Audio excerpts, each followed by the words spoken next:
নমস্কার বন্ধুরা, শেয়ার বাজার ও বিনিয়োগ চ্যানেলে আপনাদের স্বাগত। চলুন 12ই মার্চ নিফটি কতদূর যেতে পারে সেটা আমরা দেখে নিই। আমরা কি বলেছিলাম? আমরা বলেছিলাম বাজার যদি 22,000 নিচের দিকে খুললেও 22,250 নিচে যদি বন্ধ হয় তাহলে একটা পতনের পর আসতে পারে এবং উপরে 22,500 একটা ভাইটাল লেভেল হতে পারে। আর একটা কথা আমরা বলেছিলাম ডে ক্যান্ডেলের জন্য, বলেছিলাম যে পরপর 3 দিন একটা গ্রিন ক্যান্ডেল বানানোর পরে 10 তারিখে একটা ক্যান্ডেল বানালো যেটা বিয়ারিশ এনগালফিং প্যাটার্ন। এখন এর নিচে যদি বাজার চলতে আরম্ভ করে তাহলে সেটা বাজারের জন্য খারাপ। কিন্তু আজকে দেখুন বাজার চলেছে কিভাবে। বাজার একেবারে অনেকটা নিচে খুলেছিল, নিচে খোলার পরে যেটা হয়েছে দেখুন, এই যে লেভেলটা আছে 400 যে লেভেলটা আছে তার নিচে খুলে এইখান থেকে 400 লেভেলে সাপোর্ট নিয়ে বাজার ভীষণ ভালো করে আস্তে আস্তে আস্তে আস্তে আস্তে আস্তে করে উপর দিকে ওঠে 500 লেভেলের কাছাকাছি গিয়ে বাজার বন্ধ হয়েছে।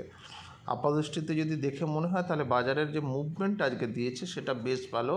কালকে যে হতাশাব্যঞ্জক একটা পরিস্থিতি তৈরি হয়েছিল সেই হিসাবে এটা কিন্তু অপেক্ষাকৃত ভালো। কিন্তু সামগ্রিক বাজারের কন্ডিশন যদি দেখি তাহলে খুব পজিটিভ যেহেতু নয়, বিশ্বের বাজারও নয়, সেই জন্য একটা দোলাচলতা থেকে যাচ্ছে। এবার দেখুন লেভেল দেখে আমাদেরকে কাজ করতে হবে। আবার বলছি বাজার কিন্তু আবার 22,250 একটা ভাইটাল লেভেল এবং আজকে 500 ছুঁয়ে বন্ধ হয়েছে ঠিকই, কিন্তু যদি বাজার দেখেন এই লেভেলে খুলে গেল মানে 500 থেকে 530-এর মধ্যে খুললো, খোলার পরে যদি 550 ভাঙে তাহলে 622, আর 622টা অত্যন্ত ভাইটাল। 625-এর উপর যদি চলে 5-10 মিনিট তাহলে হচ্ছে 700 থেকে 730 এই লেভেলটা অবধি যেতে পারে। আর নিচের দিকে যদি দেখেন, নিচের দিকে ধরুন নিচে অনেকটা নিচে খুলে গেল, আবার এখানে খুলে গেল 300 থেকে 400-তে, তাহলে রিপিট আবার হতে পারে। সেক্ষেত্রে কিন্তু রিপিট হওয়ার সম্ভাবনাটা কম। মানে কি, ধরুন নিচে খুলে গেল, নিচে খুলে গিয়ে 400-র উপরে যদি চলতে আরম্ভ করে তাহলে আবার উপরের দিকে যেতে পারে, কিন্তু সম্ভাবনাটা উল্টো দিকে দেখুন।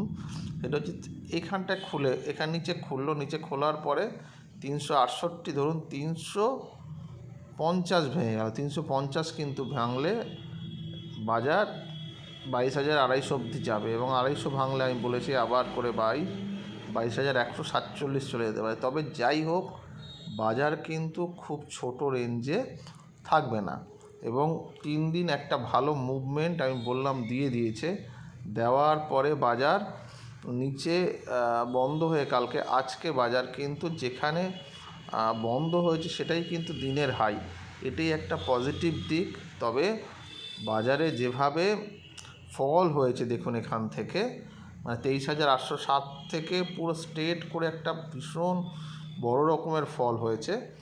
মানে ডে ক্যান্ডেল হিসেবে দেখলে, লং টার্মে দেখলে তাহলে এটাকে খুব মারমার কাট কারেকশান হচ্ছে সেটা বলা যায় না, কিন্তু ডে ক্যান্ডেল হিসেবে দেখলে বেশ খানিকটা মানে পড়েছে। পড়ার পরে বাজার একটা জায়গায় গিয়ে হল্ট করছে এবং এটা সাস্টেন করছে কিনা সেটাকেই আমাদের এখন দেখতে হবে। যদি সাস্টেন করে যায় তাহলে তো ঠিক আছে, আদারওয়াইজ বাজারে কিন্তু আবার ফার্দার কারেকশান হতে পারে।